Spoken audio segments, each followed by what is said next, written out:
American પ્રમુખ Donald ટ્રમ્પે બીજા કાર્યકાળની અંદર સત્તા પર આવતા જ ગેરકાયદેસર વસાહતોની વિરુદ્ધ આકરી નીતિ અપનાવી છે। જોકે તેમની નીતિઓનો ઘર આંગણે જ હિંસક વિરોધ થવા લાગ્યો છે અને અમેરિકાની અંદર ગૃહયુદ્ધ જેવી પરિસ્થિતિ સર્જાઈ ચૂકી છે। ટ્રમ્પની ગેરકાયદેસર વસાહતોની તગેડી મૂકવાની જે નીતિ છે તેના વિરોધની અંદર લોસ એન્જલિસમાં 4 દિવસથી ચાલતા રમખાણો શાંત કરવામાં પ્રમુખ ટ્રમ્પ નિષ્ફળ નીવડ્યા છે। દેખાવકારોને ડામવા માટે તેમણે કેલિફોર્નિયાની અંદર ગવર્નરની મંજૂરી વિના જ સૈન્ય મોકલવા સાથે જ દેખાવો વધુ હિંસક બન્યા છે। અમેરિકાની અંદર 1965 પછી પહેલી વખત પ્રમુખે ગવર્નરની મંજૂરી લીધા વગર શહેરની અંદર સૈન્ય મોકલતા જ સ્થિતિ વધુ વણસી ગઈ છે। વિરોધ પ્રદર્શનને કારણે લોસ એન્જલિસના મેયર દ્વારા શહેરની મધ્યની અંદર કર્ફ્યુ લાદવામાં આવ્યો છે।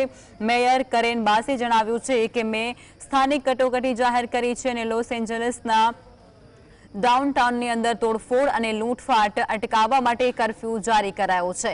કર્ફ્યુ મંગળવારે રાત્રે 8 વાગ્યાથી બુધવારે સવારે 6 વાગ્યા સુધી અમલમાં રહેશે।